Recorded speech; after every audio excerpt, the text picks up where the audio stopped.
오늘 토트넘과 리버풀의 프리미어리그 36라운드 경기가 있었습니다. 이번 경기는 챔피언스리그 진출권을 노리는 토트넘과 리그 우승을 노리는 리버풀 모두에게 굉장히 중요한 경기였는데요.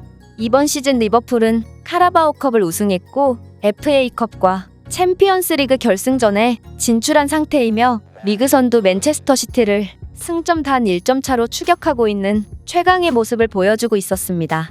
또한 이번 경기 장소도 리버풀이 극강의 모습을 보여주고 있는 홈구장 안필드였기 때문에 대부분의 축구 전문가들과 팬들은 리버풀의 압승을 예상했습니다. 그러나 토트넘에게는 최고의 비대칭 전력인 손흥민 선수가 있었습니다. 손흥민 선수는 후반 56분 라이언 세세뇽의 크로스를 침착하게 마무리 지으며 선제 득점에 성공했는데요. 이는 손흥민 선수의 엄청난 침투 능력과 위치 선정 능력을 보여주는 수준 높은 득점이었습니다. 토트넘은 아쉽게도 후반 74분 리버풀의 루이스 디아스 선수에게 실점을 허용하면서 1대1로 경기를 마무리했지만 손흥민 선수만은 빛났던 멋진 경기였습니다. 그러나 진짜 멋진 순간은 경기 후에 있었는데요. 바로 세계 최고의 명장이라고 인정받고 있는 리버풀의 위르겐 클롭 감독이 경기가 끝나기 무섭게 손흥민 선수에게 다가와서 리버풀 이적을 제의한 것입니다. 클롭 감독은 손흥민 선수를 안아주며 리버풀은 특별한 클럽이며 네가 꼭 합류하길 원한다 라고 말했고, 손흥민 선수는 정중하게 미소를 지으며 자리를 떴습니다. 클롭 감독의 이 발언이 장난이라고 생각할 수도 있지만 클롭 감독은 이미 기자회견에서 여러 차례 손흥민 선수를 칭찬하며 영입이사가 있음을 밝혔습니다. 따라서 손흥민 선수에게 직접 다가가 귓속말을 한 이번 경우는 장난이 아닐 가능성이 큰 것이죠. 이렇게 경기장 안에서 감독이 선수에게 직접 어필을 하는 경우는 굉장히 드문데 세계 최고의 감독인 클롭 감독은 어째서 손흥민 선수에게 이렇게까지 특별한 행동을 한 것일까요? 그 이유로는 먼저 이번 경기 손흥민 선수의 득점을 보면 알 수 있습니다.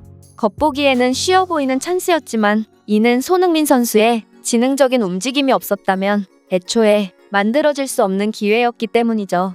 손흥민 선수는 빠른 침투에 이어 로버트슨과 반다이크의 틈새에 절묘하게 위치를 잡음으로써 수비하기 애매하게 만들었습니다. 또한 회전이 걸려 실수하기 쉬운 공을 완벽하게 임팩트된 슈팅을 통해 정확한 마무리를 보여주었죠. 즉, 손흥민 선수는 하나의 득점으로 침투, 마무리, 결정력 등 공격수로서 꼭 필요한 능력들을 모두 보여준 것입니다. 그리고 손흥민 선수는 이번 프리미어리그에서 압도적인 1, 2위를 차지하고 있는 두 팀인 맨체스터 시티와 리버풀을 상대로 경기마다 공격 포인트를 기록했는데 세계 최강 팀들을 상대로 4경기 3골 2도움이라는 말도 안 되는 포인트를 기록한 것입니다. 따라서 이런 손흥민 선수의 경이로운 모습에 클롭 감독이 경기가 끝나자마자 손흥민 선수에게 달려가지 않을 수 없었죠. BT스포츠에서 이번 경기를 분석했던 리오 퍼디난드도 손흥민의 움직임은 경이로웠다. 그가 앤디 로버트슨, 이브라이마 코나테를 달고 들어갔기 때문에 해리 케인이 열린 공간으로 패스할 수 있었고, 세세뇽은 좋은 위치를 잡은 손흥민에게 연결해 득점을 만들 수 있었다 라며 손흥민 선수의 움직임과 위치 선정을 극찬했습니다. 정말 최고의 축구평론가와 감독에게도 인정받는 손흥민 선수의 모습은 자랑스럽다 못해 믿기지 않을 지경인데요. 그렇다면 이번 경기 손흥민 선수의 놀라운 활약에 대한 해외 반응은 어떤지 살펴보겠습니다. 손흥민이 분명 리그 득점왕 타이틀을 따낼 것이다. 살라는 계속해서 형편없는 모습을 보여주고 있어. 이와 반대로 손흥민은 리버풀의 프리미어리그 우승 희망을 끝내버렸다. 리버풀 팬으로서 손흥민이 밉지만 그가 세계 최고의 공격수라는 사실은 변함없다. 그가 리버풀에 와준다면 분명 마네보다 좋은 활약을 펼칠 수 있을 거야. 경기가 끝나고 클롭이 손흥민에게 말을 거는 장면 봤어? 누군가 클롭의 입모양을 분석했는데 클롭이 손흥민에게 리버풀 이적 제의를 했다고 해. 그가 온다면 리버풀의 다음 시즌 리그 우승 가능성은 100%라고 본다. 토트넘이 손흥민을 팔겠어? 냉정하게 그가 없는 토트넘은 강등권 팀이라고 본다. 해리 케인은 대단하지만 손흥민이 없다면 모든 수비수가 그에게 집중될 거야. 손흥민을 데려오려면 최소 1,600억 원 이상은 써야 한다고 예상한다. 토트넘 회장인 레비는 타고난 장사꾼이야. 현재 손흥민의 몸값이 많이 올랐는데 2,000억 원은 줘야 그를 데려올 수 있을 거야. 하지만 클럽이 원한다면 리버풀은 그 돈을 마련해야만 한다. 모하메드 살라는 최악의 모습을 보였습니다. 그는 재계약 전에 태업을 하는 건가요? 이런 모습이 계속된다면 살라 대신 손흥민을 영입하는 것이 좋을 것 같네요. 그는 분명 살라의 버금가는 활약을 보여줄 수 있을 겁니다. 경기가 끝난 뒤의 모습을 보니 리버풀 선수들과 손흥민의 사이가 좋은 것 같습니다. 손흥민은 빠르게 리버풀에 적응할 수 있어요. 그가 온다면 분명 리버풀 구단의 레전드가 될 수 있을 겁니다. 리버풀은 너무 안일했어. 손흥민 옆에는 항상 2~3명의 수비가 붙어야 한다. 토트넘의 절반 이상의 선수들은 전부 쓰레기인데 왜 쓸데없는 곳에 수비가 붙어 있는 거지? 이런 식이라면 곧 있을 FA컵 결승에서 분명 패배할 거야. 손흥민은 최전방 자원도 아닌데 20골이나 기록했어. 그를 도와줄 선수는 토트넘에 아무도 없지만 그는 묵묵히 자신이 해야 할 일을 해냈지. 나는 토트넘의 열렬한 서포터지만 그는 더 나은 팀으로 갈 자격이 있다.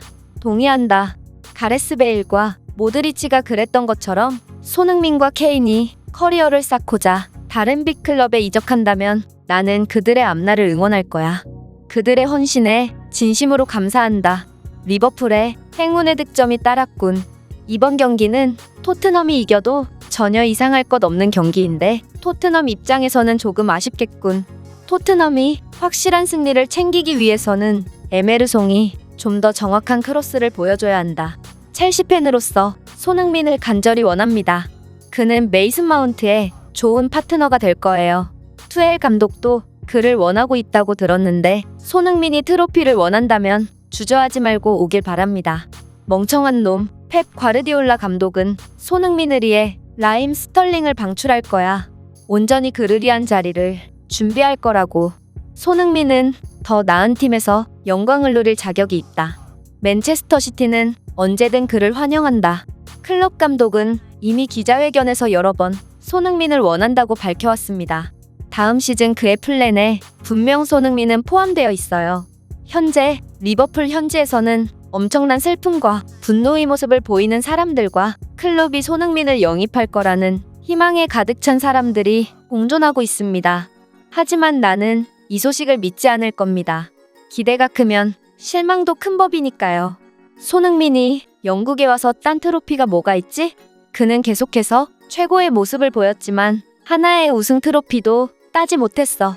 토트넘이 이번에 챔피언스 리그에 진출하지 못한다면 리버풀에 이적할 가능성이 얼마든지 있다. 이렇듯 많은 축구 팬들이 손흥민 선수의 활약에 감탄하고 있습니다. 현재 프리미어리그 득점 1위인 모하메드 살라 선수와의 득점 차가 2골밖에 나지 않는 만큼 손흥민 선수가 끝까지 최고의 모습을 선보여 아시아 최초 프리미어리그 득점왕이라는 대기록을 세웠으면 좋겠습니다. 제가 준비한 내용은 여기까지입니다. 끝까지 시청해주셔서 진심으로 감사드리며 여러분들의 구독과 좋아요는 영상 제작에 큰 힘이 됩니다. 이상 세모튜브였습니다.